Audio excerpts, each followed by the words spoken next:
ഏറ്റവും പ്രധാനപ്പെട്ട വാർത്തയുടെ വിശദാംശങ്ങളാണ് മാതൃഭൂമി ന്യൂസ് പുറത്തുവിടുന്നത്. 2023-ൽ Vivek Kiran son of Pinarayi Vijayan cliff house എന്ന പേരിൽ വന്ന ഇഡി സമൻസ് അത് എന്തിനായിരുന്നു?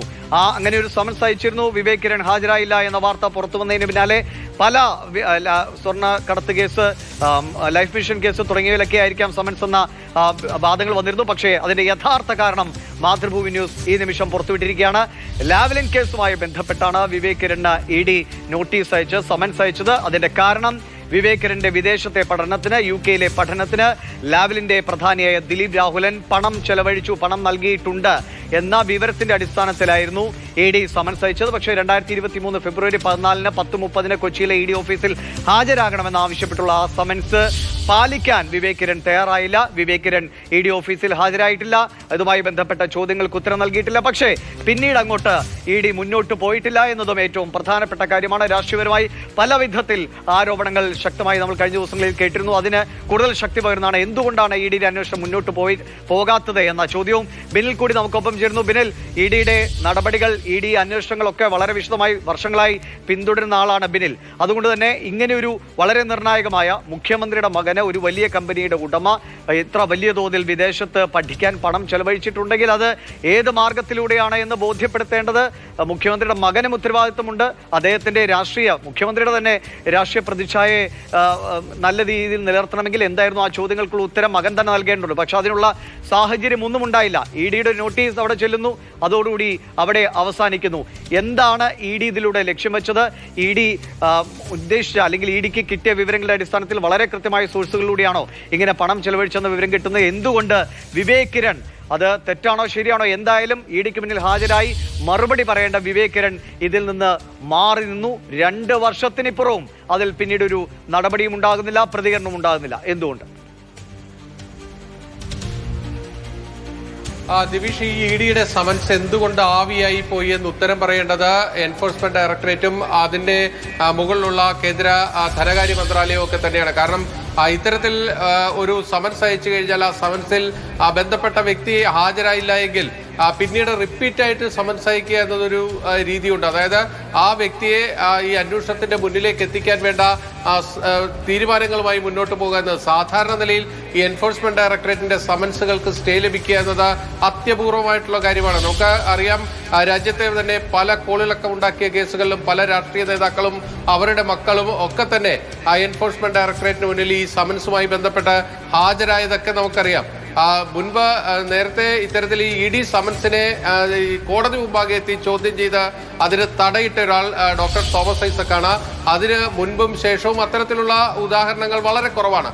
പക്ഷേ ഇതിന്റെ ഏറ്റവും പ്രധാനപ്പെട്ട ഒരു കാര്യം എന്ന് പറയുന്നത് ഈ സമൻസ് അയച്ച വ്യക്തി ഹാജരായില്ല. പിന്നീട് എന്തുകൊണ്ട് ഇഡി ആ കേസുമായി മുന്നോട്ട് പോയില്ല എന്നതാണ്. അപ്പോൾ കൃത്യമായ ഒരു വിവരശേഖരണത്തിന് വേണ്ടി ഒരു സമൻസ് അയച്ചു കഴിഞ്ഞാൽ ആ സമൻസ് അയച്ച വ്യക്തി ഹാജരായില്ലെങ്കിൽ തുടർ നടപടിയെടുക്കേണ്ടത് എൻഫോഴ്സ്മെന്റ് ഡയറക്ടറേറ്റിന് നിയമപരമായി തന്നെ സാധിക്കുന്നതാണ്. ആ വ്യക്തി ഇന്ത്യയിലായാലും വിദേശത്തായാലും ആ വ്യക്തിയെ നാട്ടിലെത്തിക്കുന്നതിനുള്ള നിയമപരമായ പരിഹാരങ്ങൾ ഇഡിക്ക് മുന്നിലുണ്ട്. പക്ഷേ എന്തുകൊണ്ട് ഇതൊക്കെ ചെയ്തില്ല എന്ന് ചോദിക്കുമ്പോൾ രാഷ്ട്രീയമായി തന്നെ അതിന് ചില കാരണങ്ങളുണ്ട് എന്ന് ആരെങ്കിലും ആരോപിച്ചാൽ അവരെ കുറ്റം പറയാൻ കഴിയാത്ത അവസ്ഥയാണ്. കാരണം ഈ രാജ്യത്ത് സംസ്ഥാനത്തുമൊക്കെ തന്നെ എൻഫോഴ്സ്മെന്റ് ഡയറക്ടറേറ്റിനെ ഉപയോഗിച്ചുകൊണ്ട് പല രാഷ്ട്രീയ നേട്ടങ്ങൾക്കും വഴിയൊരുക്കുന്നു, അല്ലെങ്കിൽ സെറ്റിൽമെന്റുകൾ നടത്തുന്നു തുടങ്ങിയ ആരോപണങ്ങളൊക്കെ നമ്മുടെ ഇവിടെ ഉള്ള ഒരു ഘട്ടമാണ്. ആ ഒരു സമയത്താണ് ഇത്തരത്തിൽ ഒരു സമൻസ് അയക്കുകയും ആ സമൻസ് ആവിയായി പോവുകയും ഒക്കെ തന്നെ ചെയ്യുന്നത്. അപ്പോൾ അതിന്റെ പ്രതിക്കൂട്ടിൽ ഇപ്പോൾ നിൽക്കുന്നത് എൻഫോഴ്സ്മെന്റ് ഡയറക്ടറേറ്റ് തന്നെയാണ്. കാരണം അവർക്ക് എന്തുകൊണ്ട് മുന്നോട്ട് പോകാൻ കഴിഞ്ഞില്ല എന്നതിന്റെ ഉത്തരം അവർ തന്നെയാണ് പറയേണ്ടത്. സ്വാഭാവികമായും കേന്ദ്ര സർക്കാരിന് മേൽ അത് വലിയൊരു ചോദ്യമായി നിലനിൽക്കുകയും ചെയ്യും. പ്രത്യേകിച്ച് കേരള രാഷ്ട്രീയത്തിൽ ഒരിക്കലും അണയാത്ത ഒരു കനലായി നിൽക്കുന്നതാണ് ഈ ലാവ്ലിൻ കേസ് എന്ന് പറയുന്നത്. അത് 2006-ൽ തെരഞ്ഞെടുപ്പ് പ്രഖ്യാപിക്കുന്നതിന്റെ മണിക്കൂറുകൾക്ക് മുമ്പ് അന്നത്തെ ഉമ്മൻചാണ്ടി സർക്കാർ CBI അന്വേഷണത്തിന് നിർദ്ദേശിച്ചത് മുതൽ ഇങ്ങോട്ട് കേരള രാഷ്ട്രീയത്തെ ഓരോ ഘട്ടത്തിലും അത് പല തെരഞ്ഞെടുപ്പ് സമയങ്ങളിൽ പോലും ഉലച്ചിട്ടുള്ള ഒന്ന് തന്നെയാണ് ഈ SNC ലാവ്ലിൻ കേസ്. സംസ്ഥാന ഖജനാവിൽ ഏതാണ്ട് 86 കോടി രൂപയുടെ നഷ്ടം വരുത്തിയെന്ന് CBI കണ്ടെത്തിയ കേസാണ്. പക്ഷേ പിണറായി വിജയൻ വിചാരണയിലേക്ക് പോലും പോകാതെ ഡിസ്ചാർജ് പെറ്റീഷൻ തിരുവനന്തപുരത്തെ CBI കോടതിയിൽ നൽകുന്നു. നടന്നു. ആ CBI കോടതി പിണറായി വിജയനെ കുറ്റവിമുക്തനാക്കിയാണ്. ആ കുറ്റവിമുക്തനാക്കിയതാണ് അദ്ദേഹം പാർട്ടി സെക്രട്ടറി സ്ഥാനത്ത് നിന്ന് മുഖ്യമന്ത്രി കസേരയിലേക്കുള്ള അദ്ദേഹത്തിന്റെ വഴി പോലും എളുപ്പമാക്കി നൽകിയ ഒരു ഉത്തരവ് വരുന്നത് തിരുവനന്തപുരം CBIയുടെ പ്രത്യേക കോടതിയിൽ നിന്നാണ്.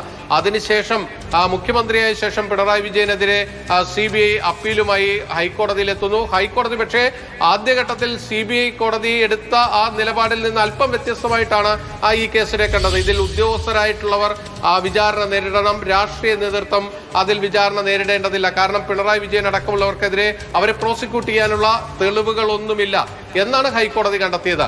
അതിനുശേഷമായി ആ കേസിന്റെ പശ്ചാത്തലം നമ്മൾ പരിശോധിച്ചാൽ മാസങ്ങളെടുത്താണ് സുപ്രീം കോടതിയിലേക്ക് ഹൈക്കോടതി വിധി ചോദ്യം ചെയ്തുകൊണ്ട് CBI പോകുന്നത്. കഴിഞ്ഞ കുറെ വർഷങ്ങളായി ആ കേസ് സുപ്രീം കോടതിയുടെ വരാന്തയിൽ ഇരിക്കുകയാണത്. വിശദമായ വാദത്തിന് പോലും കൊണ്ടുവരാൻ CBIക്ക് കഴിഞ്ഞിട്ടില്ല. ഓരോ ഘട്ടത്തിലും ആ കേസ് മാറ്റിവെച്ച് പോകുകയാണ്. നമ്മളെ ഈ ഇത്രയധികം സമയം മാറ്റിവെച്ച ഒരു പ്രധാനപ്പെട്ട കേസുണ്ടോ എന്ന് ചോദിച്ചാൽ പോലും നമുക്ക് തുടരുക ഇപ്പോൾ